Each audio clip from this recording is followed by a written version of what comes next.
What is the ultimate goal on anger? Is it not getting angry at all? No matter how much the other person hurts or intimidates you?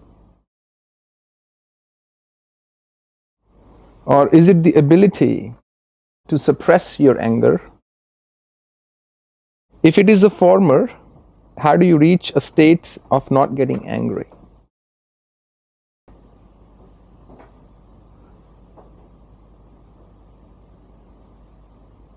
The ultimate goal with anger is its natural transformation into an emotion that will give you inner strength. If you are suppressing your anger, then it is going through your head. And it will cause you damage for sure. It'll come back and haunt you. Chances are you're suppressing your anger because you have no choice. Where you do have a choice, most people express their anger. They may choose words a bit more carefully. If you disagree with your boss, you won't shout at him or her. You'll suppress your anger because you know your job depends on it. But at home, you might just be free to express yourself. So no, it is definitely not the ability to suppress from the childhood, as it is you are taught to suppress. Not anger, but almost any emotion. Even if you want to express your love, you almost have to watch the other person. If it's getting too much for them, you say, I'll stop. And here, anger is out of question. So the goal is to be able to transform your emotion until you eradicate it completely. Until you eliminate it, you need to be able to transform it. Now the question is, how do you get to a state where you don't get angry at all? As long as you have attachments, you have legitimate reasons to be angry. Whether that's with people, things, ideas, philosophies, anything. Anything you're attached to, when it won't behave the way you want it to behave, when it won't function the way you want it to function, when it goes outside your frame, then it will cause agitation. So how do you get beyond? How do you rise above anger? It requires alertness of the mind. It requires mindfulness. Because yes, it is possible to rise above a state where you don't get angry. You may have that small surge for a fraction of a second, but then immediately you become aware, oh, I'm getting angry. And that's not what I want to do. Even if somebody is quiet and you believe they're angry, there is a real simple test. You tell them you're angry and they'll shout back at you right away. They'll tell you, no, I'm not angry. Then you know they are angry. Anything you suppress is going to bug you. So to get to that state, because remember, you're talking about enlightenment here. You're talking about the ultimate state. You know, not getting angry means you are just indifferent. Means you just don't have any emotion regardless. Chances are you won't be jumping up and down with joy either one day then. So you're talking about the ultimate state. If you're serious about it, well, then start transforming your life. Meditate if you need to. Analyze yourself if you need to.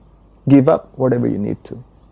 When Ashtavakra decided to give King Janak Brahma Gyan, the ultimate knowledge, and the king asked,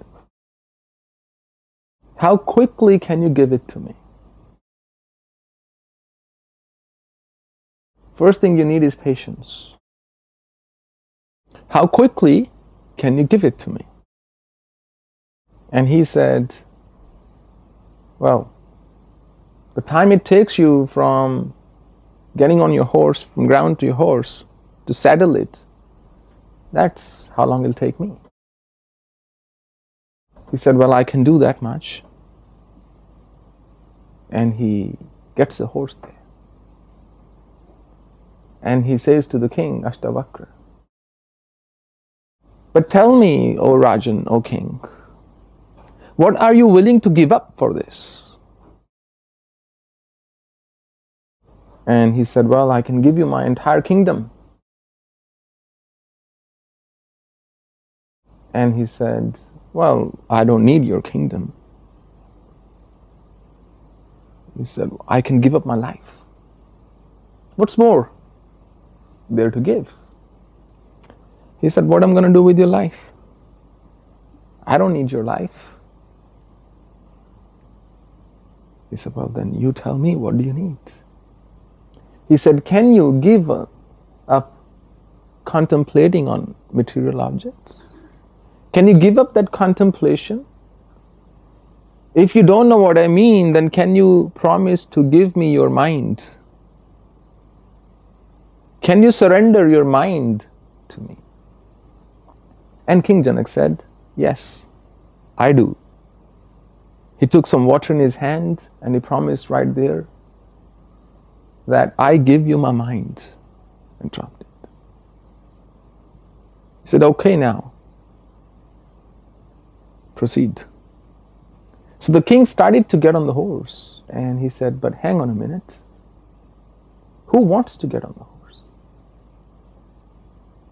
You have no existence without mind.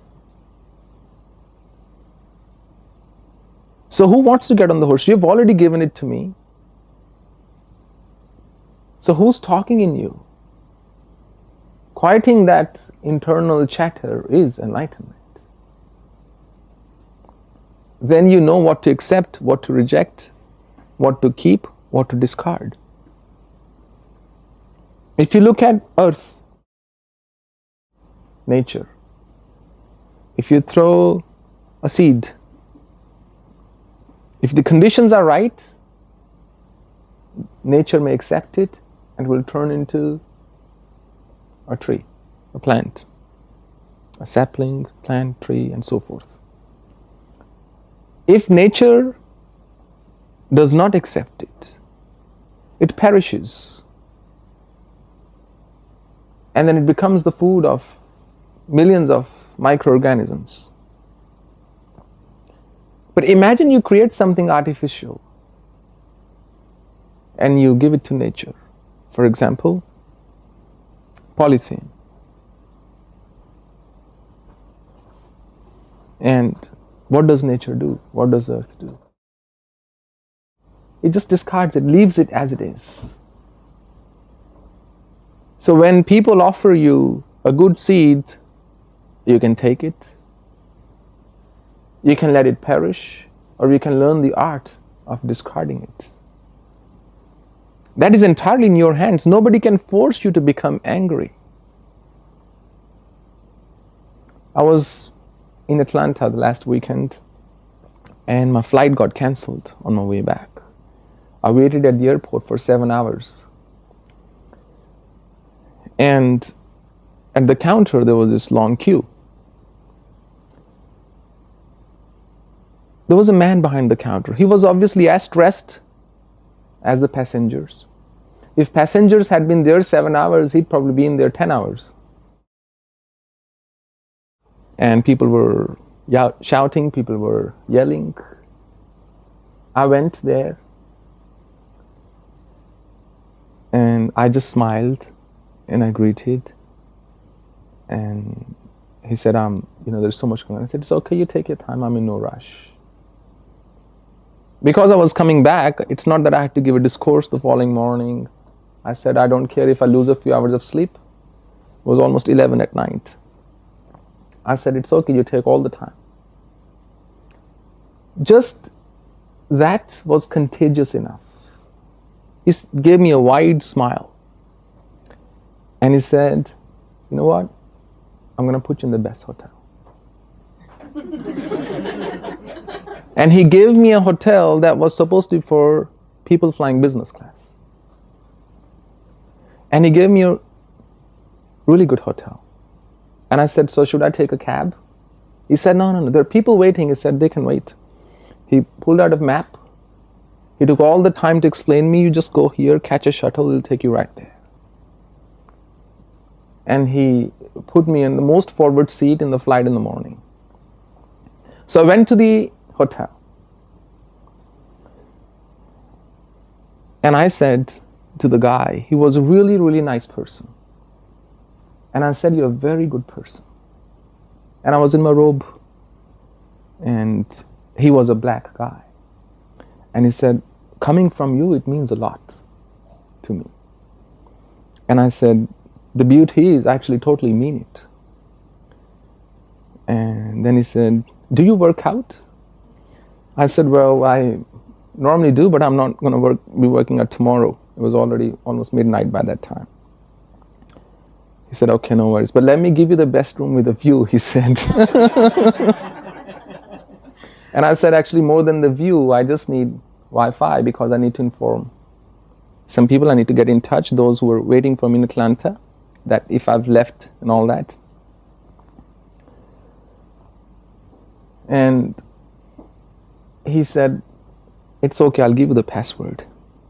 You don't have to pay for Wi-Fi, you just use it. When I went to my room, he had actually put me in a suite. It had the treadmill in the room. Only because I did not think they owed me something. When I went there, I didn't think it was their job to somehow take care of me. I just was myself, my natural self. And they were just being them. So sometimes it's you getting angry, but sometimes it's you causing the anger in the other person, and it's just being reflected in you. And there's a subtle difference.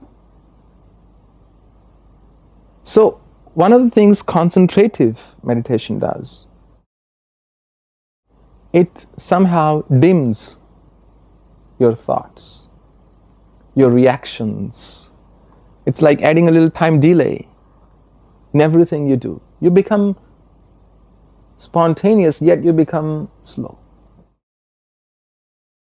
You just become very natural.